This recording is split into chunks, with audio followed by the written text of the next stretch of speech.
Welcome to waves media Telugu. Bhogapuram అంతర్జాతీయ విమానాశ్రయం ప్రారంభోత్సవంతో ఉత్తరాంధ్ర ప్రజల చిరకాల స్వప్నం నెరవేరుతోందని ఎస్కోట ఎమ్మెల్యే కోళ్ల లలిత కుమారి అన్నారు. ఈ విమానాశ్రయం ద్వారా ప్రాంతంలో పారిశ్రామికాభివృద్ధి, పర్యాటకం, ఉపాధి అవకాశాలు పెరుగుతాయని పేర్కొంటూ ప్రధాని నరేంద్ర మోడీ, సీఎం చంద్రబాబు నాయుడు, ఉప ముఖ్యమంత్రి పవన్ కళ్యాణ్ కు ఘన స్వాగతం పలకాలని ప్రజలకు పిలుపునిచ్చారు. ఈ సందర్భంగా వైఎస్ జగన్ పై ఎమ్మెల్యేలు విమర్శలు గుప్పించారు. భోగాపురం విమానాశ్రయానికి 2014-19లో టీడీపీ ప్రభుత్వ హయాంలోనే నాంది పడిందని, దీనిపై వైసీపీ చేస్తున్న ప్రచారం వాస్తవాలకు విరుద్ధమని అన్నారు. అబద్ధపు ప్రచారాలు మానుకొని విషయ పరిజ్ఞానంతో మాట్లాడాలని జగన్ కు సూచించారు. నమస్కారాలు. ఇవాళ ఉత్తరాంధ్ర ముఖ చిత్రమే రేపు 1వ తారీఖున జరగబోయే ప్రధానమంత్రి గారు, రాష్ట్ర ముఖ్యమంత్రి వర్యుల భోగాపురం ఎయిర్పోర్ట్ ప్రారంభోత్సవ కార్యక్రమమే మా ఉత్తరాంధ్ర విజయనగరం జిల్లాకి ఒక ఆదర్శం. రేపు మరి జాతికి అంకితం చేయబోయే భోగాపురం ఇంటర్నేషనల్ ఎయిర్పోర్ట్ నిజంగా మా ఉత్తరాంధ్ర ప్రజలందరి కల, చిరకాల వాంఛ. మరి ఎన్నో ఏళ్ళుగా ఈ ఉత్తరాంధ్ర ప్రజలందరి ఆశ రేపు నెరవేరబోతూ ఉంది.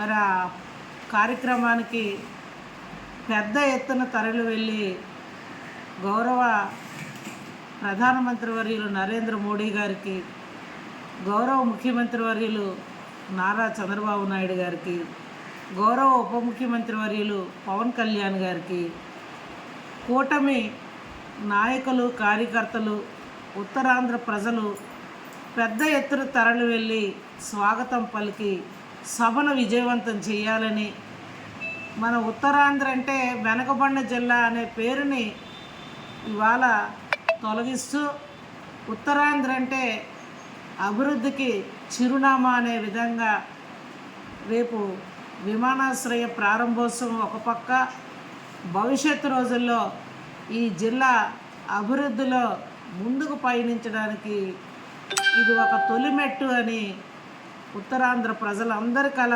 నెరవేరబోతూ ఉంది అని, మరి ఈ కార్యక్రమానికి ఈ ఉత్తరాంధ్ర అభివృద్ధికి నాంది పలికిన గౌరవ రాష్ట్ర కూటమి ప్రభుత్వానికి, గౌరవ ప్రధానమంత్రి వర్యులకి ఈ ఉత్తరాంధ్ర ప్రజలందరి తరపున ప్రత్యేకమైన నమస్కారాలు తెలియజేస్తూ, వారికి మేమంతా రుణపడి ఉంటాం ఈ ఉత్తరాంధ్ర ప్రజలమని మరొక్కసారి నమస్కరిస్తూ, మరి ఏదైతే యువతున్నారో పెద్ద ఎత్తున ఉద్యోగ ఉపాధి అవకాశాలు రాబోతూ ఉన్నాయి. ఇది మా ఉత్తరాంధ్ర ప్రజల కళ. నిజంగా మరి ప్రతిపక్ష నాయకుడు అబద్ధ ప్రచారాలు మానలేదు. 11 సీట్లకు రాష్ట్ర ప్రజలు పరిమితం చేసిన గొడ్డల పార్టీ నాయకుడైన జగన్మోహన్ రెడ్డి రాష్ట్ర ప్రజలని మరొక్కసారి పునరాలించుకునే విధంగా మాట్లాడడం చాలా విడ్డూరంగా ఉంది. నా హయాంలోనే భోగాపురం ఎయిర్పోర్టు అభివృద్ధి చెందిందని మాట్లాడుతూ ఉన్నాడు. వాస్తవాలు రాష్ట్ర ప్రజలందరికీ తెలుసు. తప్పకుండా ప్రజలు ఆలోచిస్తారు. ఇది మా తెలుగుదేశం పార్టీ హయాంలో 14-19లో ఆనాడు పూజ్యులు కేంద్ర మంత్రివర్యులు అశోక్ గజపతిరాజు గారి సహకారంతో ఆనాడు ఈ భోగాపురం ఎయిర్పోర్ట్కి ఆనాడు మేము ప్రారంభించుకున్నాం. ఆనాడు ముఖ్యమంత్రిగా చంద్రబాబు నాయుడు గారే ఉన్నారు. మళ్ళా ఈనాడు ఈ ప్రారంభోత్సవం కూడా కూటమి ప్రభుత్వం, చంద్రబాబు గారు ముఖ్యమంత్రిగా వారి నాయకత్వంలోనే జరుగుతూ ఉంది. ఇది రాష్ట్ర ప్రజలందరికీ తెలుసు, ఉత్తరాంధ్ర ప్రజలకు తెలుసు. ఎవడూ కూడా ఈ గొడ్డల పార్టీ నాయకుడు మాటలు వినే పరిస్థితి, నమ్మే పరిస్థితిలో లేరు అని ప్రతిపక్షానికి కూడా మేము హెచ్చరిక చేస్తూ ఉన్నాం. అందరికీ నమస్కారాలు. అసలు గొడ్డల పార్టీ నాయకుడికి దేని మీద అవగాహన ఉందో నాకైతే అర్థం కావట్లేదు.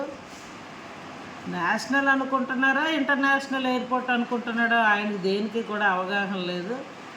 కనీసం సబ్జెక్టు మీద అవగాహన ఉండి మాట్లాడితే రాష్ట్ర ప్రజలు ఎవరైనా కనీసం ప్రతిపక్ష నాయకుడు మాజీ ముఖ్యమంత్రి కదా, ఆయన ఏం మాట్లాడుతున్నాడు అని ఒకసారి వాట్సాప్లో వినే పరిస్థితి ఉంటుంది. దయచేసి సబ్జెక్ట్ తెలుసుకో జగన్మోహన్ రెడ్డి అని మేము కోరుతా ఉన్నాం.